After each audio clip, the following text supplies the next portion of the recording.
सद्गुरु महाराज की। ओम नारायणं पद्यभवं वसिष्ठं शक्तिं च तत्पुत्र पराशरं च व्यासं सुकं गौडपदं महान्तं गोविन्दयोगेन्द्र मथाशु शिष्यम् ईश्वरो गुरुरात्मेति मूर्तिभेद विभागिने व्योमवद्व्याप्तदेहाय दक्षिणामूर्तये नमः। और व्यक्त रूप में विराजमान आसन पर आसीन परमार्थ श्री सद्गुरु महाराज के त्रैलोक पावन श्री युगल शरणों में कोटि नमन करते हुए उन्हीं के हृदय स्वरूप पुष्पाद बाबा महर्षि साई स्वामी जी महाराज के पावन चरणों में कोटि नमन करते हुए व्यक्त रूप में मंचस्थ आसन पर आसीन परम पुष्पाद अंग गौरव आचार्य श्री स्वामी श्रद्धानंद जी महाराज के पावन चरणों में कोटि नमन करते हुए मंच पर उपस्थित सभी संत महापुरुषों के चरणों में कोटि नमन करते हुए सत्संग पधारे अर्चन्य वंदितात्माओं तथा भक्तिमती बहनों सभी हृदय में बैठे गुरुदेव को नमन। अभी हम लोग क्रम से सुन रहे हैं और आगे भी सुनेंगे। आज का भी का विषय है मानव शरीर की विशेषता। मानव शरीर से हम क्या लाभ ले सकते हैं, मानव शरीर हमें किस प्रकार से क्यों मिला है। मानव का शरीर बड़ा ही महत्वपूर्ण शरीर है।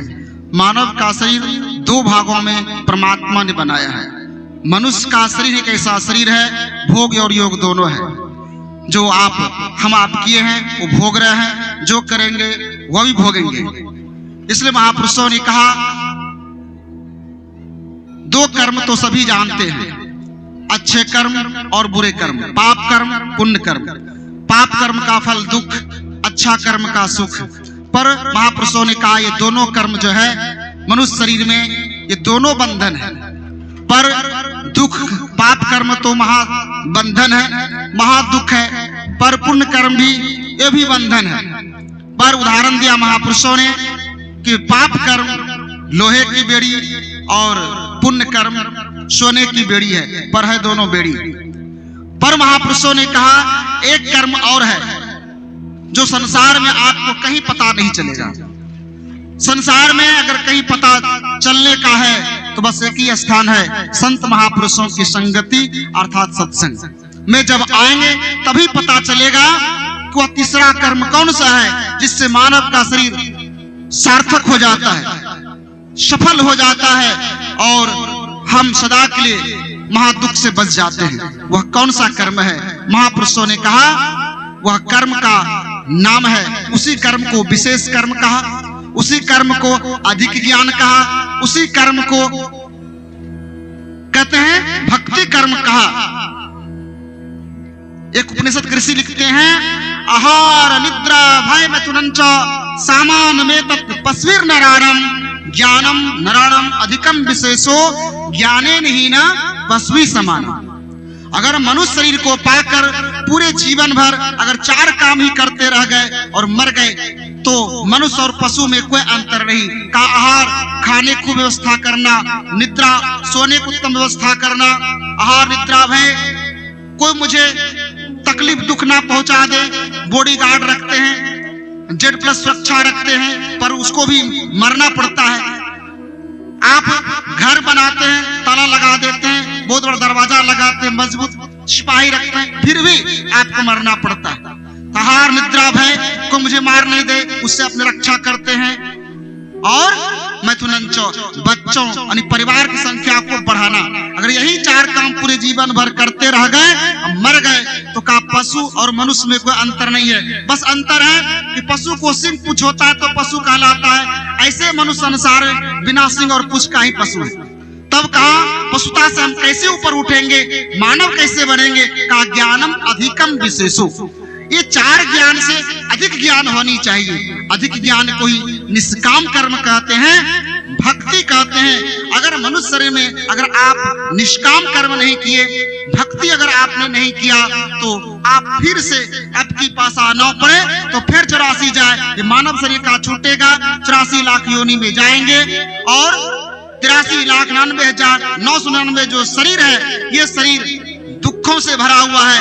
वो निष्काम कर्म ही नहीं कर सकते हैं और पुण्य कर्म ही नहीं कर सकते हैं। अपने पाप कर्मों को यानी भोग योनि है, अपने जीवन भर दुखों को भोगते रहता है।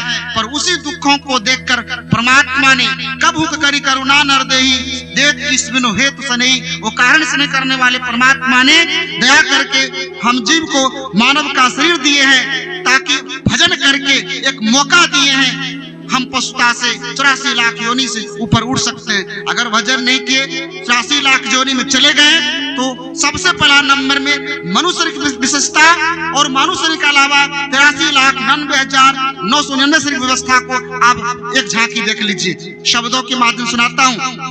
मानव का जो शरीर है, मानव शरीर को रहने के लिए मकान, खाने के लिए 56 प्रकार का व्यंजन, नाना प्रकार का मिष्टान, बहुत प्रकार का फल और पहनने के लिए वस्त्र। पर मानव शरीर को छोड़कर धरती पर जितना भी प्राणी है 83,99,999 शरीर पहनने के लिए वस्त्र नहीं, नंगा योनि है, निवस्त्र योनि है। किसी को कपड़ा पहनने के लिए नहीं मिलता, किसी भी मनुष्य शरीर को छोड़ करके। और दूसरा नंबर मकान नहीं, तीसरा नंबर में 56 प्रकार का व्यंजन नहीं, नाना प्रकार का मिष्टान नहीं, बहुत प्रकार का फल नहीं। क्यों नहीं? मनुष्य का शरीर ही सिर्फ बड़ा भाग से मिला है। मनुष्य शरीर के अलावा जितना भी शरीर है वो छोटा भाग से मिला है, और अर्थात पाप कर्मों के कारण वो शरीर में जाना पड़ता है भोगने के लिए। वो सिर्फ भोग योनि है। मानव शरीर भोग और योग दोनों है। और इसलिए महापुरुषों ने कहा मानव का जो शरीर है अपना जब निष्काम कर्म करता है मनुष्य शरीर में रहकर, तो मनुष्य अपना भाग स्वयं बना लेता है। मनुष्य अपना भाग रचयिता स्वयं है। इसलिए जो जस करहि तस फल चाखा, कर्म प्रधान विश्व राखा। तो अपने कौन सा कर्म करेंगे जिनसे मानव शरीर का कल्याण हो जाएगा, हम अधोगति से बच जाएंगे और पुनः मानव शरीर में आकर के अपना पुनः भजन करके एक ना एक समय मोक्ष को प्राप्त कर लेंगे। हमारा जीवन दोनों तरफ सुखी हो जाएगा जब तक संसार में रहेंगे, और संसार के बाद भी दोनों हाथ में लग लड्डू चाहते हैं। तो प्रभु श्री राम ने कहा जाओ परलोक यहाँ सुख चाहूं, सूर्य मोहम्मद से हृदय दृढ़ गाऊं। संतों की वाणी को सुनो और सुन के हृदय में धारण करो, उस पर चलने का प्रयास करेंगे। ये लोक भी बनेगा, परलोक भी बनेगा। कहने सुनने के लिए बहुत है, आगे कुछ बाबा वालों को सुनेंगे। इसी वाणी के साथ श्री सद्गुरु महाराज की जय।